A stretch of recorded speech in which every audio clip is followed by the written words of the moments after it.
Hello. The Rohingya crisis has become a full-blown humanitarian crisis that has regional consequences. This issue poses a critical test for the countries geographically located near Myanmar and its institutions. Currently, over 1 million people of Rohingya have become refugees worldwide. They are spread across many countries, and among them, the largest number resides in Bangladesh, with nearly 1 million people. While in Malaysia, there are 109,700 people. In Thailand, there are 500, while in India, there are 22,500 of them. The United Nations High Commissioner for Refugees, or UNHCR, records that Rohingya people have been arriving in Indonesia since 2009. And as of August of 2024, their numbers reached 2,323 people. This figure has increased from 2023 from 2,288 people and 2002 from 574 people. In Indonesia, their presence is spread from Aceh to North Sumatra, Riau, and up to South Sulawesi. Although most of them live in a limited life access, it turns out some of the Rohingya refugees can be successful in many areas around the world. There's hope. But what is their update? How are they doing right now? What do they actually need? And how can education and job opportunities help them live independently? Acting as the moderator will be myself. I'm Ricky Muhammad Nugraha, and in this discussion, we will explore the topic of the Rohingya refugee crisis in Indonesia and its response. Okay, joining us now online is Mr. Abdurrahman. He is a refugee from Rohingya who stays in PD Regency in Aceh. Hello. Hello, Mr. Abdu. Could you hear me? How are you? Yes, thank you very much for having me today. So I am good. I hope you all are doing great. So thank you for inviting me to this meeting today. And Mrs. Mitra Suryono, the United Nations High Commissioner for Refugees, Indonesia Associate Communications Officer. Hello, Mitra, how are you? I'm good. Thank you very much, Ricky. It's a pleasure to be here with you. The pleasure is ours. And the next is Mrs. Nur Aziza. She works for advocacy and education in Australia, and she comes from Rohingya, right? Mrs. Nur, how are you? Hi, I'm good, thank you. Looking forward to this discussion. Thank you. And we have the fourth is Mrs. Debbie Stothard, the founder of the Alternative ASEAN Network on Burma and Asia's leading human rights advocates. Hello, Mrs. Debbie. Could you hear me? How are you? Thank you. Thanks for having me.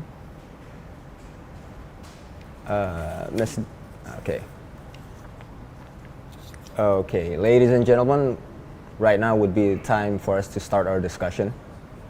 So my first question would be for Mrs. Nur. Could you tell us about the background of your story and how long had you have to stay in a refugee camp, and how did you eventually come out of your situation that time? Sure. So I was born in the 90s in Arakan, known as Rakhine State in Burma, Myanmar. And in the 90s, there were waves of violence targeting my community, the Rohingya community, in our ancestral homeland. My parents, with 5 children, had no choice, but they had to flee our country. They left with their 5 children. I was the youngest, I was just a baby. And they left with absolutely nothing. We didn't know what the future was going to be like for us. We took every mode of transportation possible. We took every boat possible, every bus possible. We walked through Southeast Asia, and we ended up in Sabah, Malaysia. In Sabah, Malaysia, I lived as a child refugee for the first 8 years and a half of my life, and the conditions there were not beautiful. I spent a very long time hiding from the police, not spending any minute in a school like as a child should be. And in 2003, the Australian government granted my family and I asylum, and we were able to be with our very small community in Australia. So the first 8 years you spent, I'm sorry to ask this, but how old were you in Malaysia? In Malaysia, I was just a baby when I arrived. Okay. All those struggles and what you've been through, how did you manage it? Like personally, how did you see the light at the end of the tunnel? Did you still have hope back then, or what made you still have hope?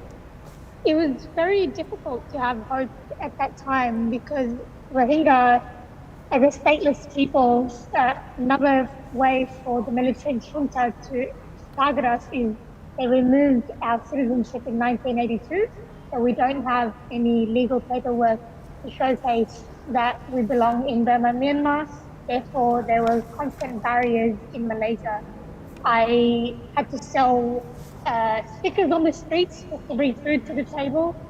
In Malaysia, I hid in the jungles with a really kind indigenous Filipino Sulu woman that was also fleeing persecution. So the hope was that there were kind people to help us, and the kindness of host communities that were very generous with giving us food, assistance with medical health, and so on. And these are things that we weren't able to retrieve legally, but we had to retrieve it through the kindness of others. Okay. Something interesting that you said about your backstory is that those legal papers, how did you end up having those papers legalized, or did you have any vetting process, or right now? We went through a resettlement process and ended up being resettled in Australia, and today I am an Australian citizen. There are about 2.8 million Rohingya worldwide, and we've been completely dispersed because of the violence in our homeland. And out of the 2.8 million Rohingya, only 1% live with the freedom of movement and with a passport. So how many of your fellow countrymen are there in Australia? Census say it's about 6,000, 7,000 diaspora, but this was only from a few years ago. I would say it has increased, and we are also seeing an increase of recent resettlement of Rohingya from Bangladesh. Okay. And there's a quick question. This could be, I think it could be helpful for the others, and especially Mr. Abdul here. How are you doing right now? Are you integrating well, or is there anything that you could give as tips or some sort of solution for people who maybe share the same challenges as you do? Is this question for me or Brother Abdul? Yeah, for you. Okay. Yeah. You know, something that has always pushed me and allowed me to survive is the strength of women from my community. My own mother kept 5 children alive despite having 0 education in Burma. She managed to do that out of love for her children. So it's something that we don't really speak about. The strength of Rohingya women is something that I've never seen in my entire life. The resilience has always been there, and I guess for me is please give platform to Rohingya women to do the work for the community, and also showcase what Rohingya women are doing to better build and re-heal our community in different places around the world. Build and rebuild. That is truly inspiring for you. And if I'm not mistaken, I was informed by my producers that you have to take an early flight. Am I correct? Yes, correct. Yeah. But I think it might be delayed, so I'll stay. You're gonna stay, okay. Fortunately, thank you for our discussion. So, maybe we could go to Mrs. Debbie. Mrs. Debbie, how is your view about the responses of neighboring countries to the crisis that is happening in Rohingya?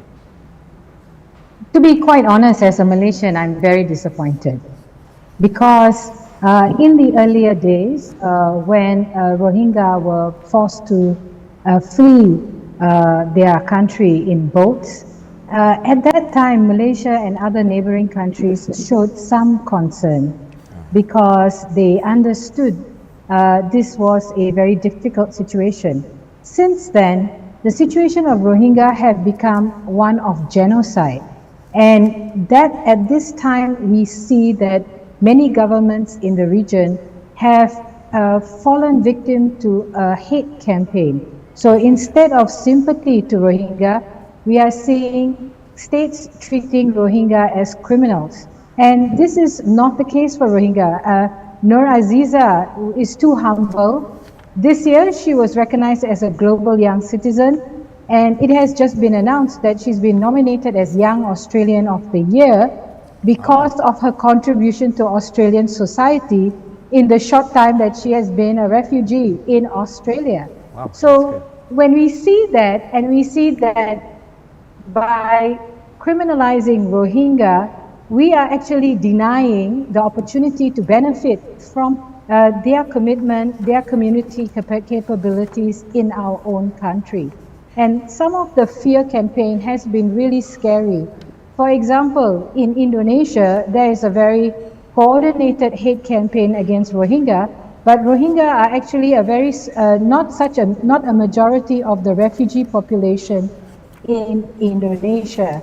Yeah. In Malaysia, we also see a criminal situation where Rohingya children are being indefinitely detained, and Rohingya children are not allowed to join the public education system.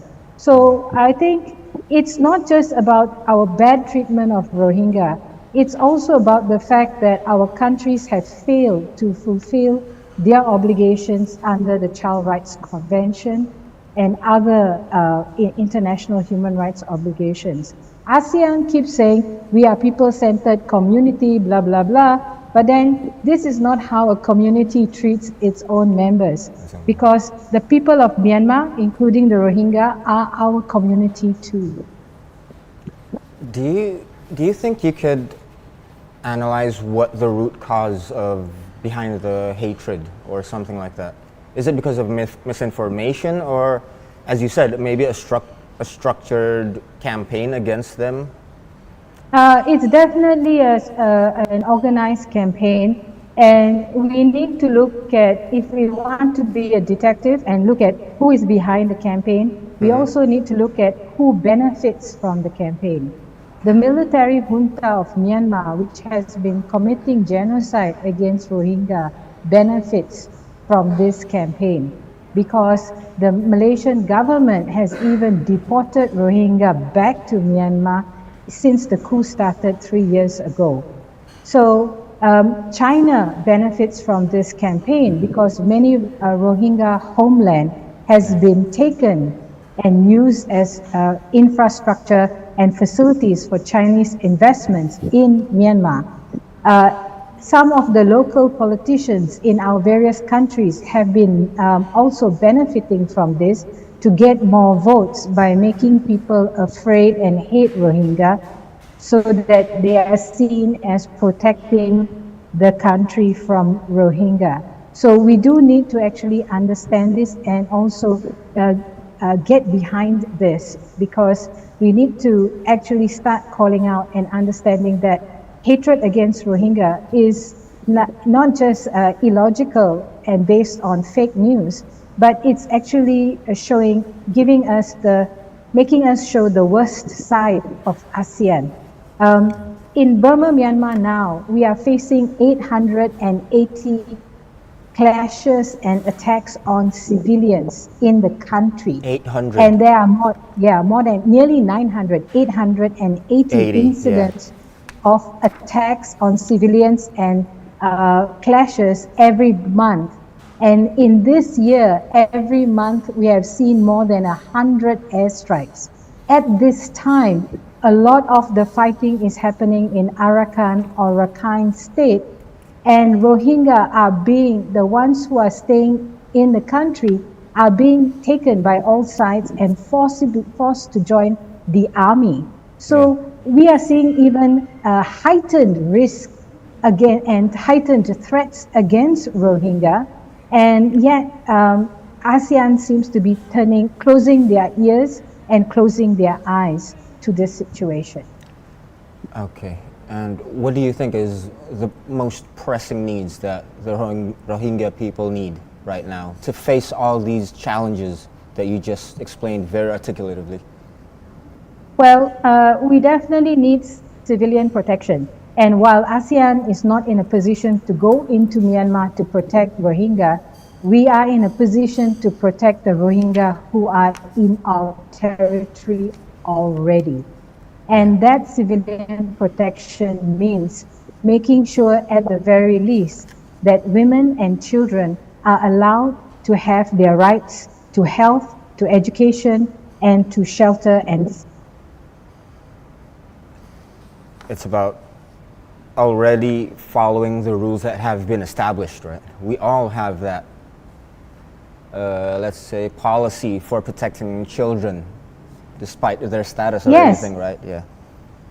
Okay. And actually, Indonesia can lead the way because there's already been a presidential directive from a way back during the time of Reformasi.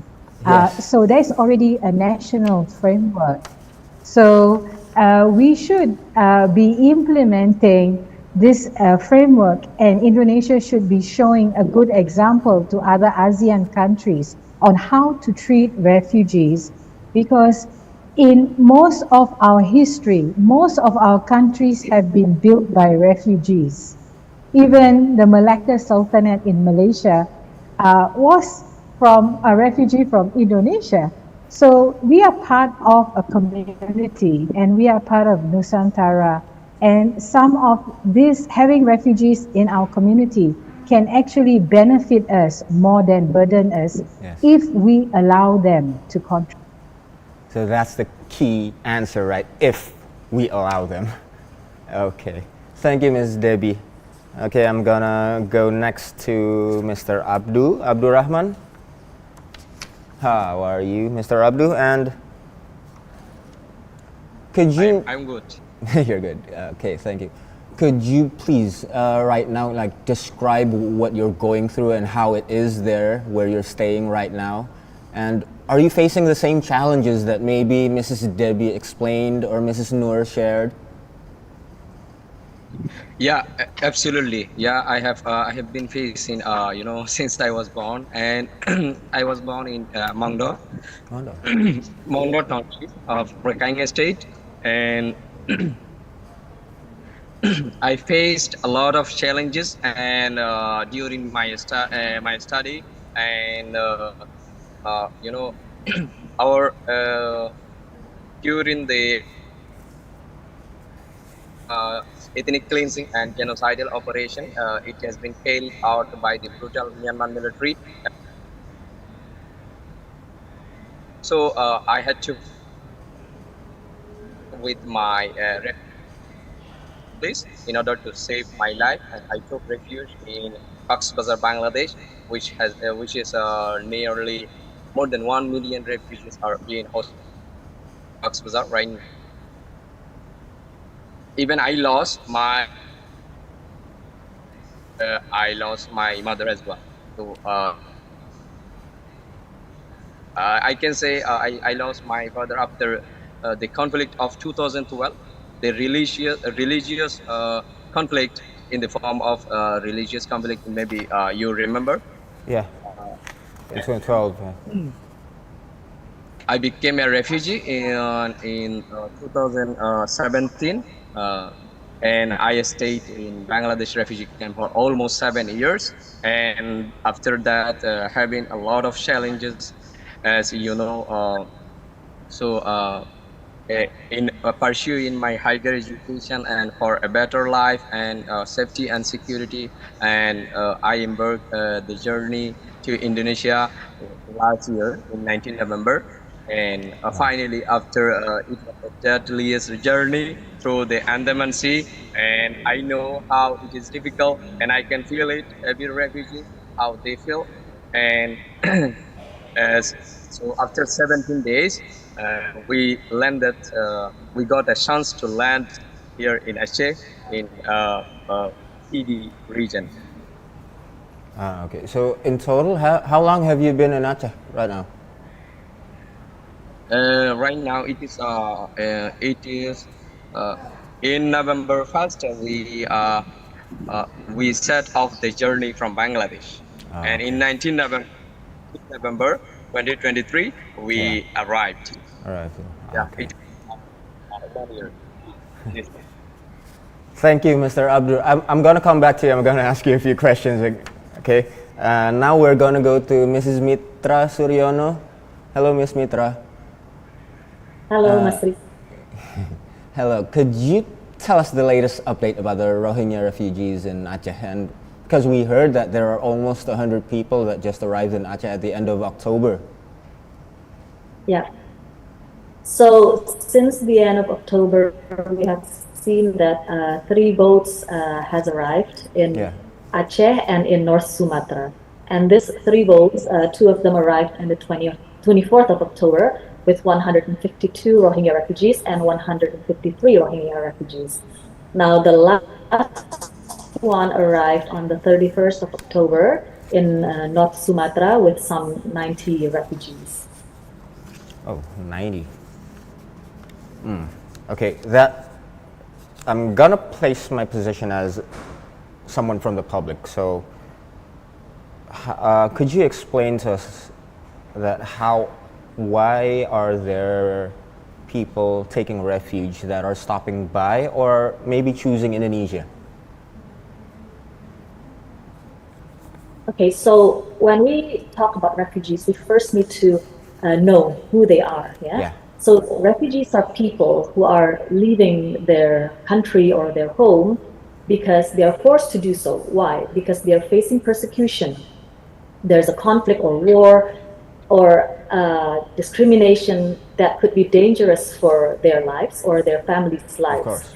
So that's the reason behind their leaving their country. And based on experience, when we talk to refugees, not only Rohingya refugees, when we spoke to them, they always say that their destination is not only a country or one particular country, but it's always to seek safety. So I think for the refugees, the most important destination is a place where they can find safety and security for the family. Now, based on experience as well, we have seen many of the Rohingya refugees are coming to Indonesia or Malaysia, but Indonesia is not the only destination. Yeah?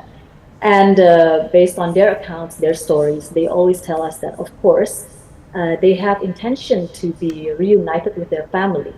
I think it's very human. Like, if we are separated from our family, of course, our biggest desire is to be together again with your wife, with your parents, with your children, with your siblings.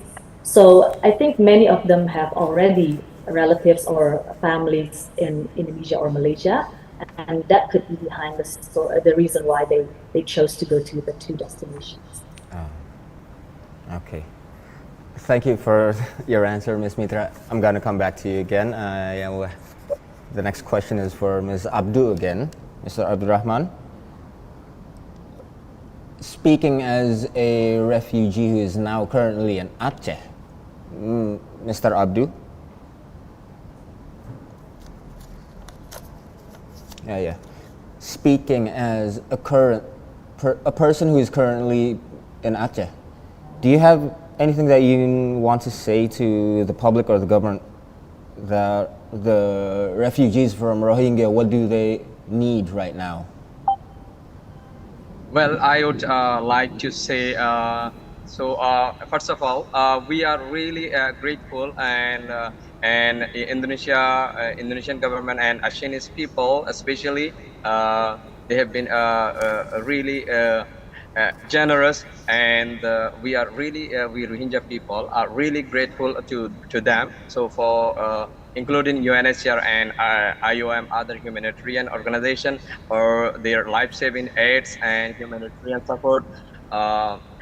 Since the arrival of Rohingya refugees, as we can see, our people are looking forward as they are facing escalating genocide and continuing genocide in Myanmar and by the brutal military. And at the moment, my remaining family event, so our families are facing the genocide, the ongoing genocide. So we are pretty grateful that Indonesian people and Asianese people are really generous, and they have hosted us and like in the beach, and in Pekanbaru, in Luxmawi, and Minaraya camp as well, and in 5 different places. So there are some crises like there need to be some development in the side in the field of healthcare and education, especially And how about that? How about your access to healthcare and education? How are you feeling the access of that? It is quite poor at the moment. I would say because in some places the refugee children cannot access their formal education, or even informal education in some places.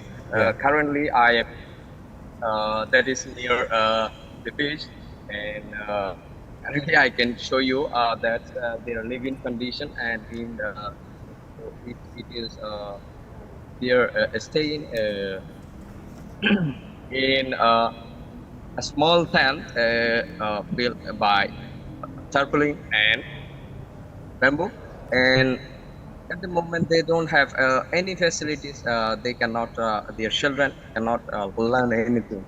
So who's providing this current temporary facility? Is it community based, or is it maybe funded by the local government or an organization?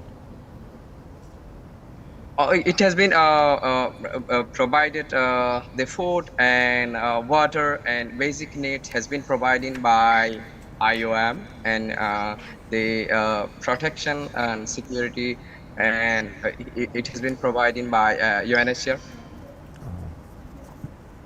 So at the moment, we would request to enhance their facilities and their service towards the refugees, and to develop a refugee living standard. So my request, and I would say to the Indonesian government and UNHCR, and including other humanitarian organizations. So I would request to develop the refugee living standard. The living standard, right? It's like we are not here. We are here. Most of the refugees' statement are we are not here to live permanently. So we would return if our country is safe for us, and if we can return to our motherland with citizenship and dignity and rights and justice. So we will definitely return to our country. So we are willing. We have been waiting for that. So at the moment, the situation, as the world knows, that it is not a place in Rakhine State that the Rohingya refugee cannot be repatriated or returned voluntarily, because the fighting is intensified. Speaking about something that's intensifying, recent headlines have, as we know, your people have gotten hatred from, let's say, online campaign. Have you directly felt as a victim of that hatred campaign or something? Yeah. I have been. I felt, and it really, in Bandashe when we arrived here, but I was not there. But I'm talking about the student protest. Yeah. So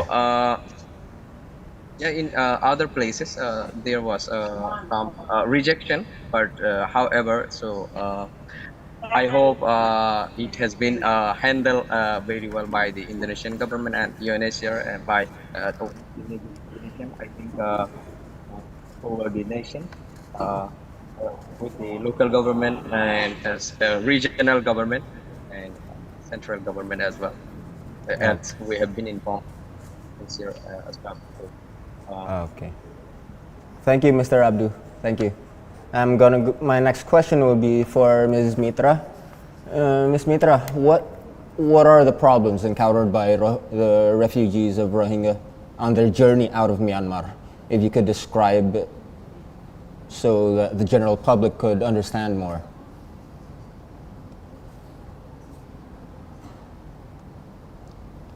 Yeah. So, as we have known, Rohingya refugees, they don't have legal documentations like ID cards or passport, and therefore it's very difficult for them to travel in a legal route. So very often, as in the past, refugees are forced, because they have no other alternative options, they are forced to take a dangerous, perilous journey by boat, which is often helped by smugglers. And this, as I said, was very dangerous because there's a huge risk to their safety, and many of the travelers are women and children who are very vulnerable. So it poses a lot of challenges. They have to travel for so many days in a boat that is not adequate and is not suitable for a long boat journeys that can take days or even weeks or even months. And there's not enough food and drinks, clean water, and not enough space for everyone. So many of them become more and more vulnerable when they are on their journey. So this is something that is very heavy, and although they know that this is the risk, but they have no other options. So they dare to take this risk because despite knowing risks that might occur, they still take on the journey. Yeah. As you said there, it's the only option that's viable for them to do, right? Okay. And could you explain to me the collaboration between the UNHCR and the local government? How are you both collaborating with the government, handling this refugee crisis?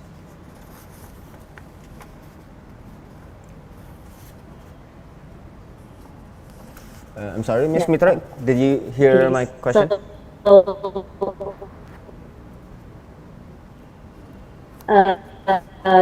Indonesian government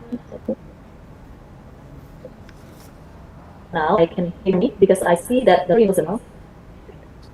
Can you hear me, Mas Riki? I couldn't hear you really clearly, but could you explain it again from the start? I'm sorry, this might be a technical issue.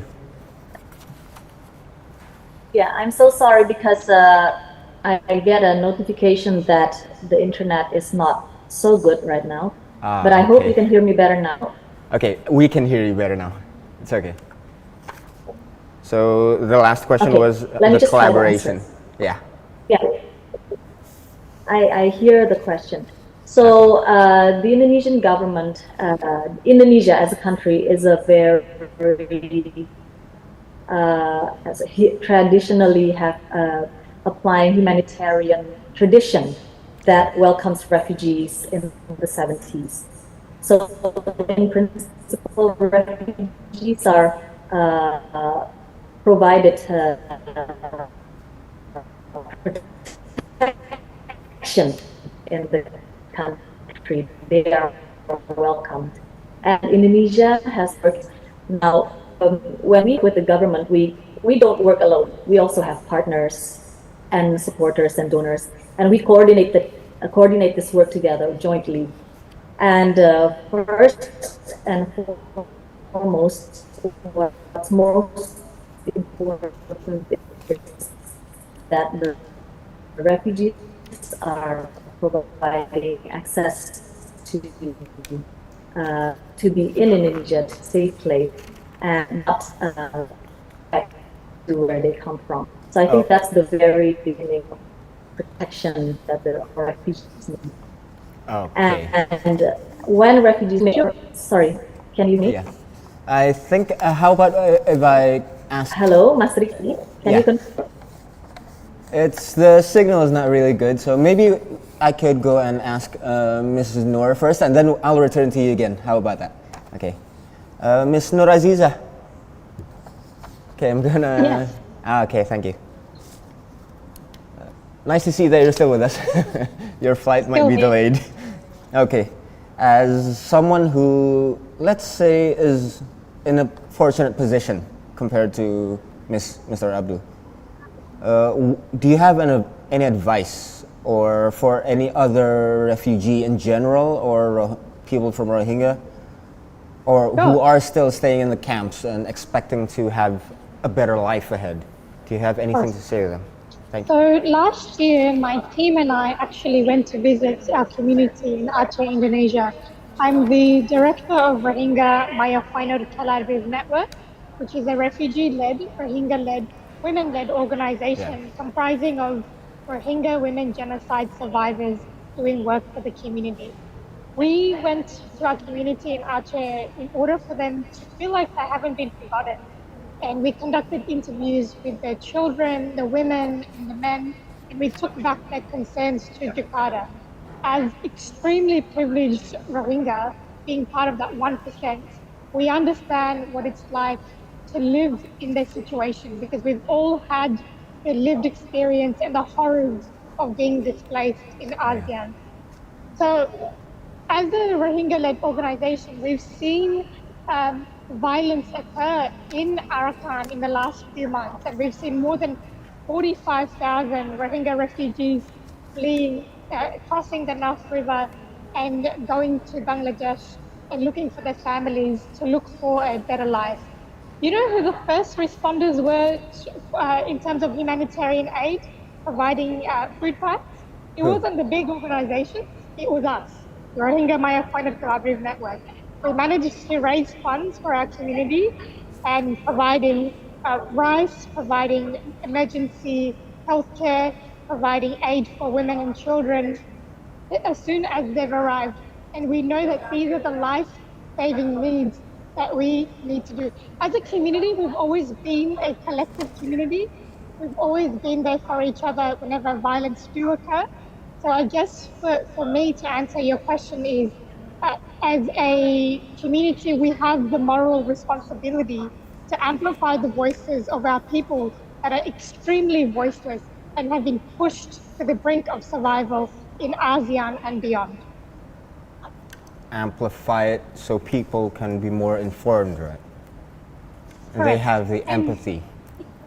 Correct. And even in Indonesia, for example, in Aceh, there are 81 unaccompanied children that have lost their parents during the sea journey. They've witnessed their parents die and drown.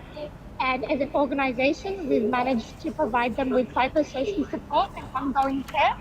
We've had 5 Rohingya women that were raped on the boat and they've arrived in Aceh pregnant. And we are the only organization providing aid and gender-sensitive care to the 5 Rohingya women that are now carrying trauma of this experience in carrying the children of the rapist. And do you have any suggestions or maybe advice for the government or local governments or government on how to handle an issue like this? We need to expect Rohingya to arrive in the next couple of months because the violence has only increased. I only had news of Mongdo, where I was born, airstrikes occurring in the last 2 days. We need a humane onboarding process when Rohingya arriving in Aceh. We shouldn't be punishing the most persecuted community in the world.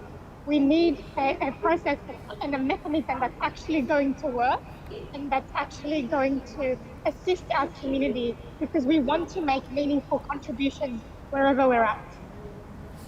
Okay. Thank you for sharing your story here, Ms. Nur. It truly is inspiring. For you to see you right now, you can survive right now and smile. And I hope you success in your future endeavors. And next I'm gonna go to Mrs. Debbie Stothard. Miss Debbie, the access to education and jobs is one of the hardest things to get for a refugee in a stopover country, right? Or especially for the people of Rohingya. And do you have any suggestions or solutions for those two basic aspects that are needed by the people of Rohingya?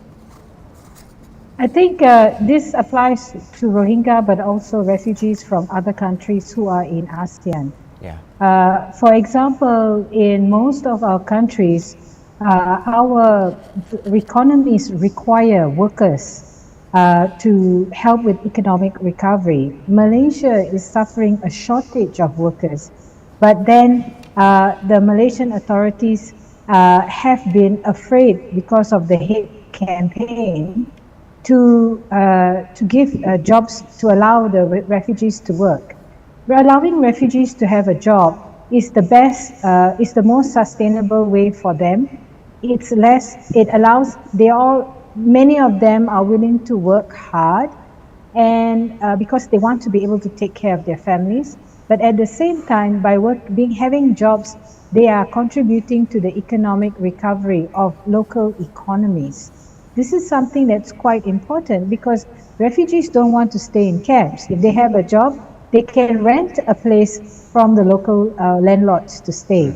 They can be contributing back to the economy. So that's one thing.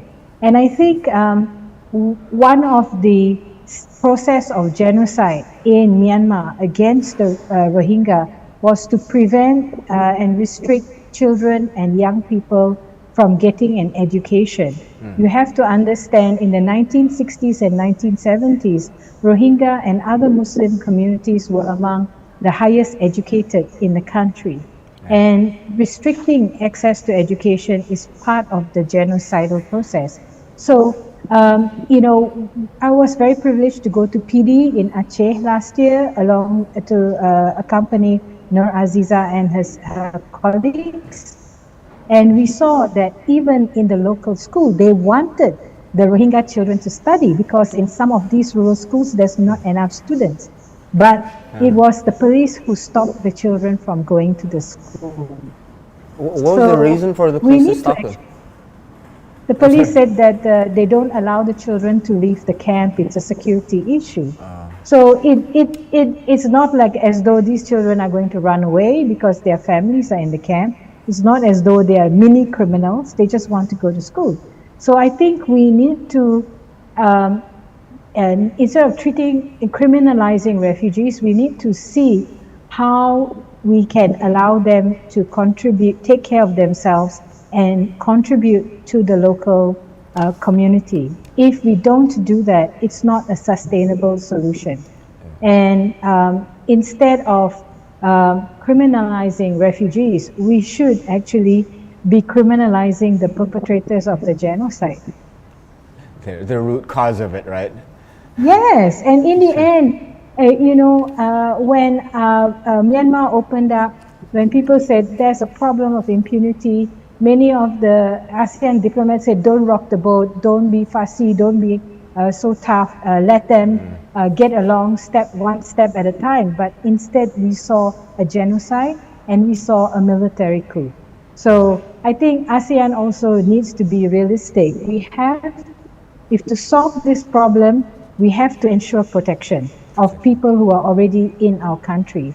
Secondly, we have to do everything we can to stop the root causes of why people have to run away.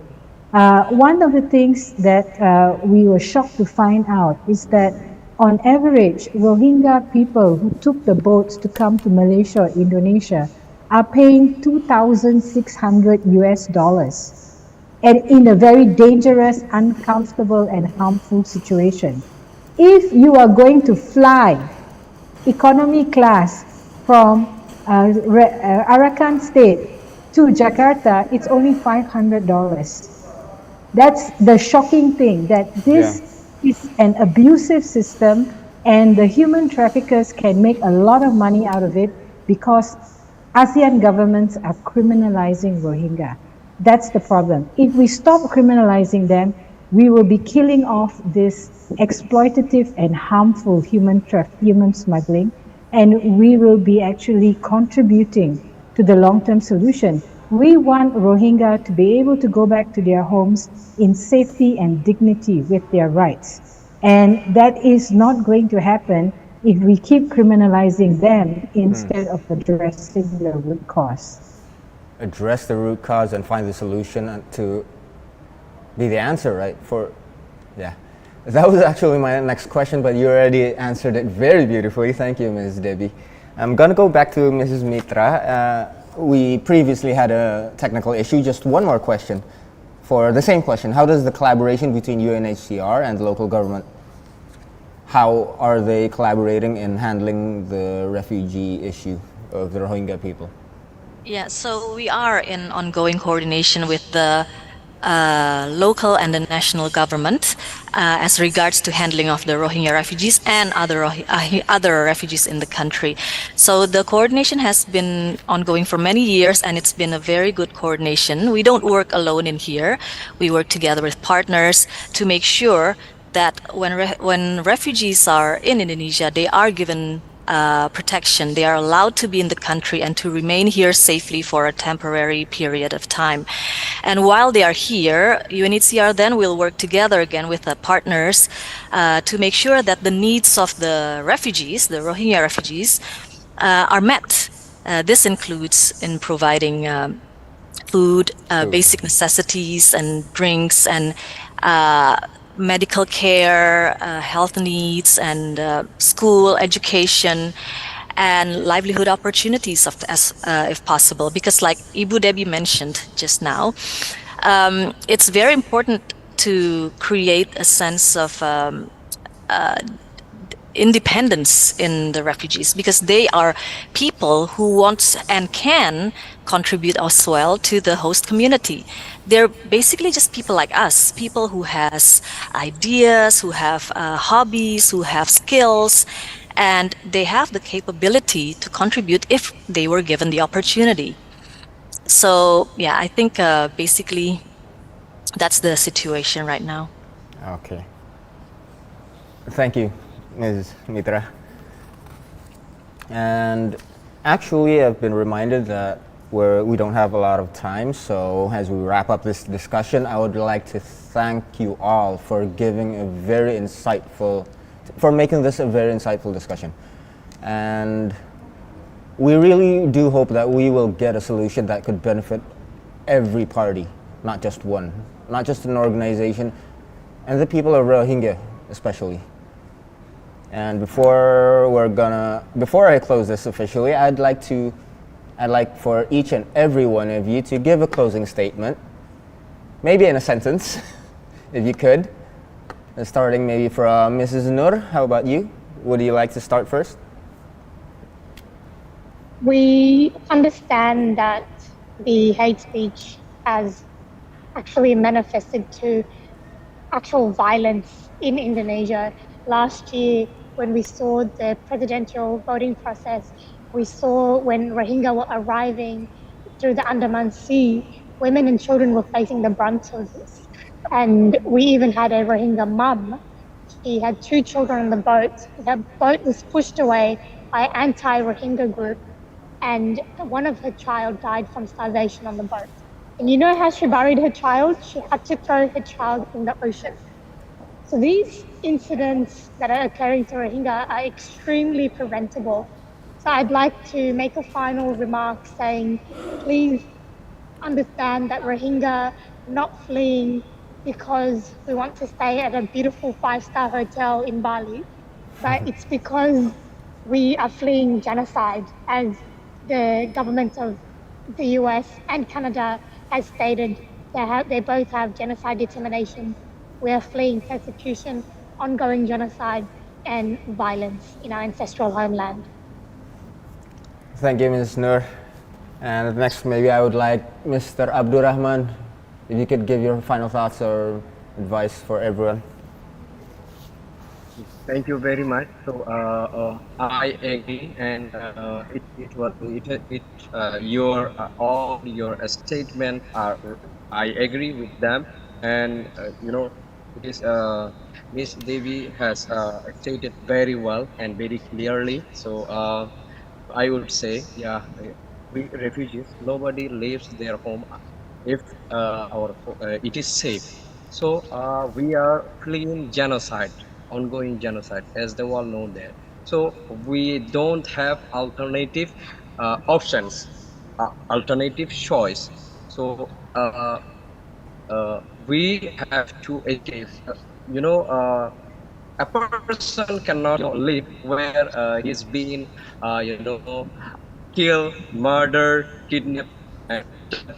you know uh, the hosts are burning and bombardment every day, almost every day, atrocities and persecution. So we have been marginalized, from every side.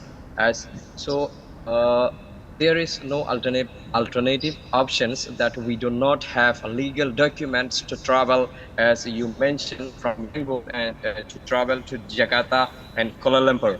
So we had to choose. Many refugees have no options except boats and by border.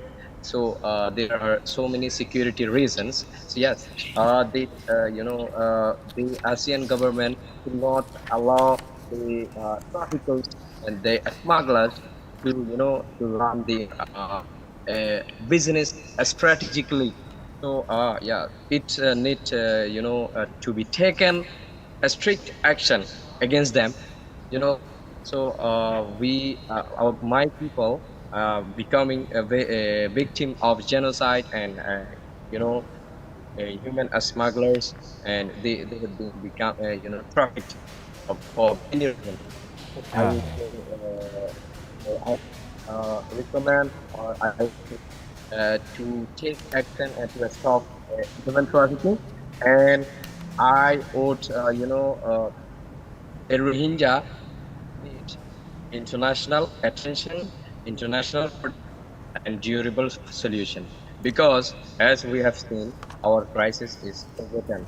it's still So ongoing. as we feel, as a refugee, it is really sad for me to say that our brothers, but actually, we cannot reunite with our families. We cannot enjoy freedom of speech. We cannot, uh, we cannot have the proper education. For example, there are many youths like me. For example, I got a scholarship from the University of the People, an American online university. There have been so many difficulties, technical issues, and I have to, discontinue my studies. At the moment, I have tried to in many universities, but uh, it is really difficult, really hard for me, like a youth like me. Okay. So so Yeah. I know it's I hard. think Thank you, Mr. Abdurrahman. Thank you, thank you. And I'm gonna go to the next. Mrs. Mitra, do you have any last words for our viewers? Yeah, so maybe just as a closing, Yep. Rohingya refugees, just like many refugees in the world, they don't want to leave their country or their home if it's not because they're facing persecution at home.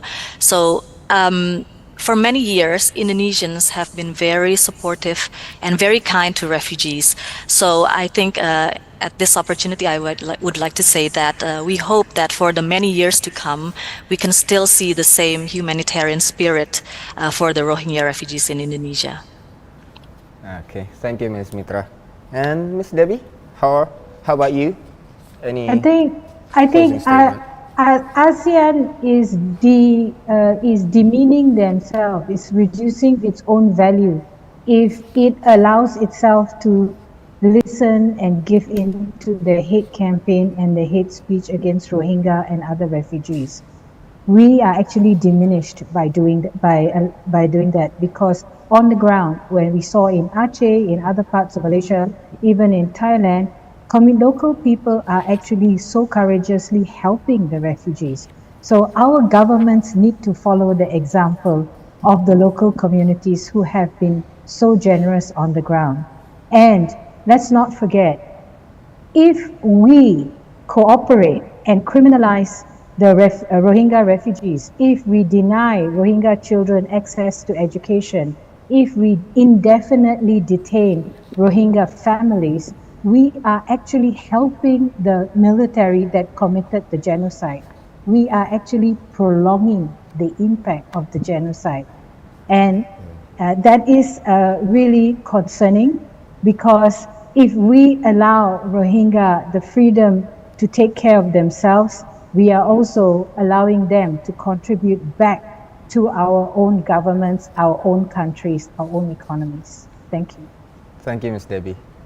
And as we are already at the end of our discussion, I would like to thank you again to Mr. Abdurrahman, Ms. Mitra Suryono, Ms. Nora Aziza, and Ms. Debbie Stothard. Your insights are all so invaluable, and as we navigate these important issues in the future. And thank you to our viewers for joining us live in YouTube at Tempo.co's channel. And we appreciate your engagement and hope you found the discussion enlightening. So stay tuned for more updates in Tempo. I'm Ricky Mohammed Nugraha, and we'll see you again next time.